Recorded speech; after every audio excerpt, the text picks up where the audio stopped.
Une rencontre décisive qui devrait marquer un tournant dans le cycle infernal de violence qui meurtrit les populations de l'Est de la République démocratique du Congo. La tripartite de Luanda sur la situation sécuritaire à l'Est de la RDC s'est terminée ce mercredi soir par l'établissement d'une feuille de route sur le processus de pacification de la région Est de la RDC. Tout commence par une rencontre à trois entre les présidents Joao Lourenço, Félix Antoine Tshisekedi Tshilombo et Paul Kagame. Pas de communiqué final, mais un point de presse commun des trois présidents et une volonté commune affichée de faire baisser la tension entre les deux voisins.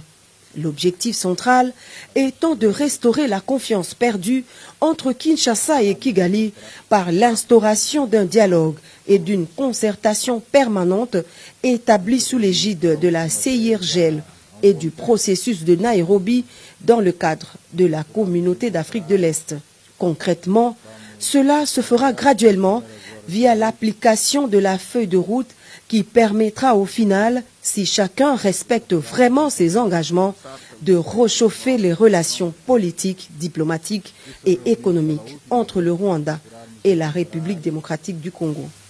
Ce que je peux dire à propos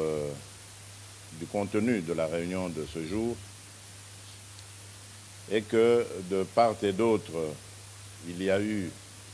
en tout cas l'intention manifeste d'avancer et de mettre fin à cette crise. Comme l'a dit le président Lourenço, il s'agit de rétablir la confiance entre nos deux pays et surtout nos deux peuples.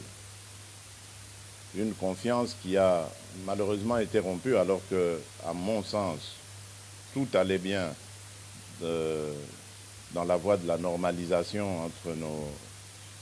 nos deux pays. Je m'étais entrepris, en tout cas, de tirer un trait sur le passé dès mon arrivée à la tête de la République démocratique du Congo pour envoyer un signal fort, non seulement au Rwanda seul, mais à tous nos voisins, à toute la région, de mon intention d'avoir des relations désormais tournées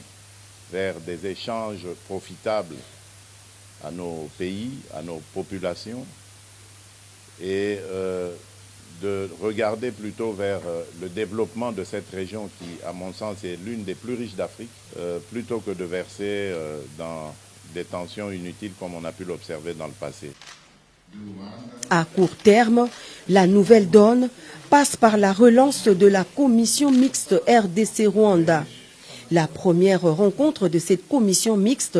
cadre de dialogue permanent entre les deux pays, est prévue incessamment dans la capitale angolaise. Mais dans l'immédiat, la feuille de route prévoit la cessation des hostilités et le retrait sans condition du M23 de ses positions en République démocratique du Congo. Ce qui est en mon pouvoir pour faire avancer la situation, sortir mes compatriotes de cet enfer qui dure déjà depuis une vingtaine d'années, lequel enfer a été encore aggravé par cette situation regrettable du M23, un groupe armé qui pourtant était déjà en discussion avec nous à Nairobi, mais dont le comportement est totalement inexplicable, car je ne peux pas comprendre que des gens qui ont une revendication et dont l'interlocuteur est à disposition pour écouter leurs revendications puissent à nouveau reprendre des armes, comme pour exercer une sorte de chantage ou de pression. Donc j'espère vraiment et j'attends de ce processus qu'il apporte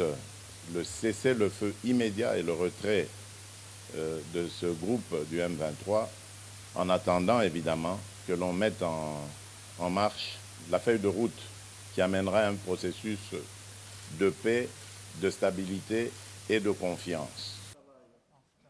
Le retour des réfugiés dans leur pays d'origine